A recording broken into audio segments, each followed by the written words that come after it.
Magandang buhay mga katiyats. Welcome back sa ating channel para sa isang treasure marker analysis. At meron tayong magandang video na natanggap dito tungkol sa itong butas na parang hollow rock at isang maliit na turtle sign. Bago natin ito umpisahan pag-analyze, ako'y mag-shoutout muna. Shoutout kay Aldrin Jacinto, Christian Flasiente, shoutout din kay Cirilo Jaom, Edgar Lagarto, user CE5DQ, Angelito Capistrano, Rudy Glase, Victoriano Rondes. Shoutout kay Hyacinth Optimia, Rogelio Cortez, Tating Naliman Salay, Ponciano, F. Amorin, kay Kenneth Miguel Sr., Joselito Kahadi, Danny Flores, Victor Macabio, Jonas Teng, Robert Cabunilas, lastly shout out kina Turio Bulsao, kay Jomari Abelia, Dennis Mordino, at kay Willie Kagula, at sa mga hindi nabanggit na pangalan, shout out sa lahat. Tayo na ngayon magpatuloy. Okay, at ito yung video na ating i-analyze ngayon. Merong marka na cross, at sa unahan nito ay merong parang barko na may bukol, at sa di kalayuan, nasa 20 meters mahigit, ay nandoon itong butas at saka maliit na turtle sign. Atin muna panoorin ang buong video mga katiyats bago natin tatalakayin at i-partial analyze ang mga markers na narito.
Okay, so narito ang mga markers at signs.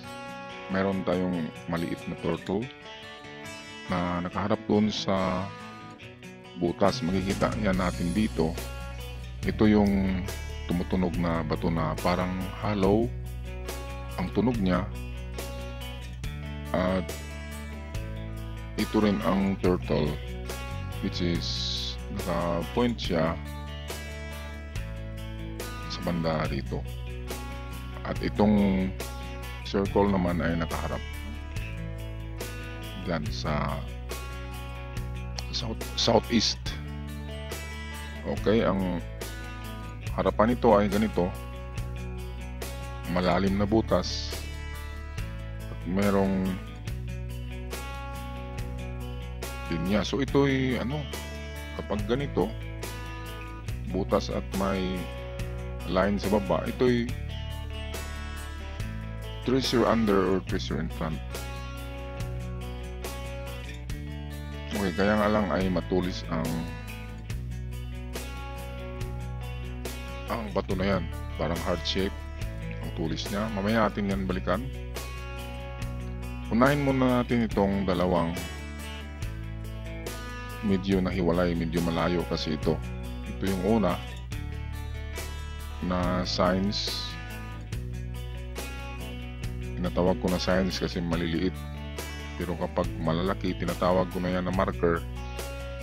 Katulad ng mga landmarks, kailangan malaki para makikita, kaya tinatawag na marker.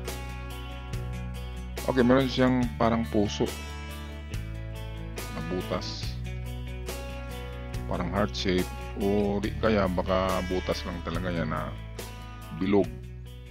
Pero anyway, heart shape, ibig sabihin merong something na magugustuhan mo.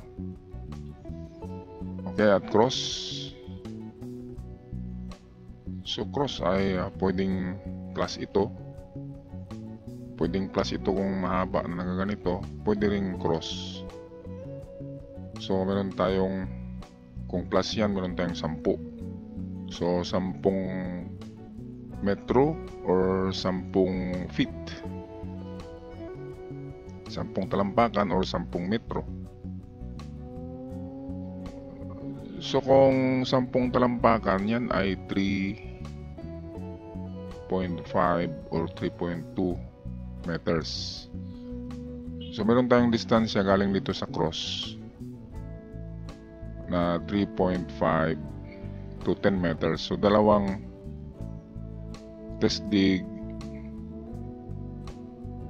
Hanapin muna natin ang direksyon nito sa pangalawang, sa katabi niya ito. So palagay ko itong nagbigay ng direksyon. Ganito kasing hugis niyan, parang isda na nagaganyan. And then may bukol. So ang bukol, yan ang item. Meron pa siyang mata. Ito ang sundan natin, ang pointer.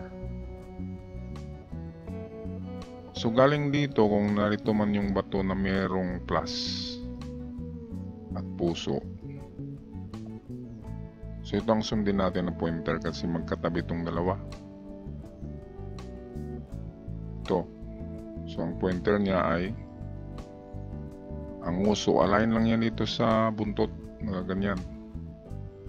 At punta tayo sa layo na 3 meters to 10 meters test dig. So test dig dito sa 3, test dig din sa 10. So dalawang butas ang gawin, dalawang hukay. Kung saan nakaharap yung parang butete na yan na mayroong bukol sa kanyang likod na nagsignify ng treasures.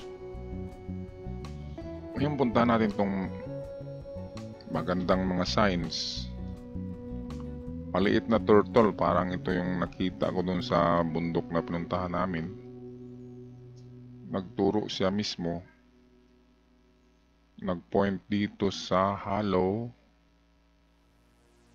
rock, or itong may malalim na butas na kakasya yung kamao, yung kamay ni Katiets kanina. So yan ay nakaharap dito. So merong counter signs. Okay, tingnan natin sa isang picture. Ito yan.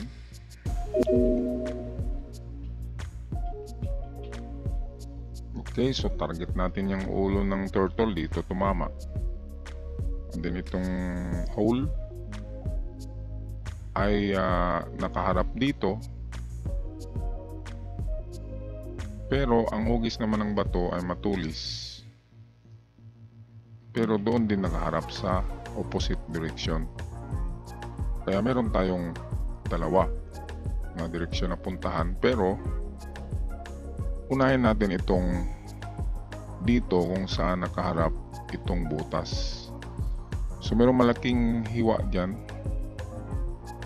Malaking hiwa can be 1 meter. At pwede rin siyang 5 meters. Kinuha natin ng 5 meters sa butas automatic. Kapag mga bilog na butas, 5 meters. So dalawang test dig natin, 1 meter test dig, and then test dig din tayo sa 5 meters. Yan ay papuntang southeast ito. Ngayon sa kabila niya, northwest, sa likod ay tinuturo nitong matulis. Kaya ganun din ang mga distansya, 1 meter dito, at sa unahan ay test dig din sa 5 meters deep. Magandang mga markers ito mga katiyats kasi turtle at may ganito.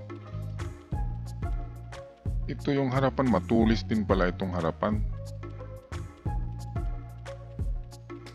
Okay, so narito yung narito yung turtle sign, nakaturo dyan. Tsaka sandali, ang tinuturo ng turtle head, ulo ng turtle ay ito. At matulis pala ito na bato. Ayan. So ibig sabihin ay parang diamond ito, nakaganyan. Kasi matulis din ang likod nito, di ba? Kanina nakita natin, matulis din to. So ito na ngayon ang medyo magulo kasi ang tulis ay dito siya pumupunta sa south, while itong dito ay pumupunta sa southwest o sa southeast. Yan ang sign na ito. Kapag ganito, yan ay treasure in front or treasure under. Okay, ang hukay ay dito lang sa harapan. So kung ganyan ay dahil nandito yung tulis, so pwedeng lakyan nyo ang hukay sa harapan. Yan ay 1 meter. At kung wala, punta sa pinakamalayo niya na distansya, yung 5 meters, sundan lang, kunin ng kalagitnaan itong dalawa, ito. So diyan tayo sa, yan, ito na direksyon, para kalagitnaan ng tulis ng heart, kalagitnaan din ng ito na direksyon. Okay, so pwede rin i-drawing natin sa malayo. Pwede rin ganito. Okay, sundan nyo ang tulis, straight nyo yan. So unang distansya natin ay 1 meter, pangalawang distansya ay 5. So pwedeng test dig lang dito at test dig sa 1 at saka gagawa ng isa pang ganito. So pwedeng lakihan ang butas o hukay dito sa 5, at dito sa harapan ay okay lang yun, hindi nalalakihan. Yung standard na lang natin na lawak na hukay na 1 to 2 meters na lawak o diametro ng ating opening sa paghukay.